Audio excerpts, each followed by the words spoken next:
এবার সাকিবের বিদায়ের ঘন্টা বেজে গিয়েছে। তামিম আসিফ মিলে সাকিবকে করলেন সতর্ক, বাদ পড়ে যেতে পারেন যে কোনো সময়। বিস্তারিত প্রতিবেদনে।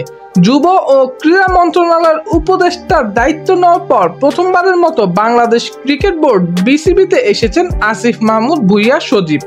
সোমবার তার একটু আগেই বিসিবিতে হাজির হন জাতীয় দলের সাবেক ওপেনার তামিম ইকবালও।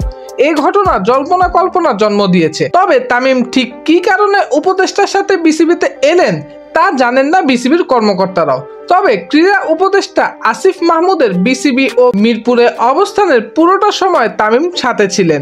বিসিবির প্রধান নির্বাহী নিজামুদ্দিন চৌধুরী সুজন বলেন, এই বিষয়টা আসলে আমি অবগত না কি পর্যায় থেকে উনি এসেছেন।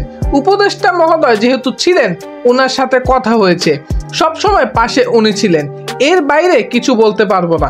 গুঞ্জন শোনা যাচ্ছে সাকিবকে নিয়ে তামিম এবং আসিফ দুজনে মিলে গোপন মিটিং করেছেন। সাকিবকে যে কোনো সময় বাংলাদেশ দল থেকে বাদ করে দেওয়া হতে পারে। সাকিবের পূর্বের কার্যকলাপ এবং তামিম সাকিব দ্বন্দ্বের মধ্যে যে সব কাজগুলো হয়েছে সবকিছুই তামিম ইকবাল উপদেষ্টাকে বলেছেন। উপদেষ্টা সাকিবের বিরুদ্ধে অ্যাকশন নেওয়ার কথাও তামিমকে জানিয়েছেন। যে কোনো সময় বাংলাদেশ দল থেকে সাকিবকে ছাঁটাই করা হতে পারে। সুপ্রিয় দর্শক, সাকিব আল হাসান যদি অবসরে চলে যায় তাহলে আপনার প্রতিক্রিয়া কি থাকবে তা অবশ্যই কমেন্ট করে জানাতে ভুলবেন না।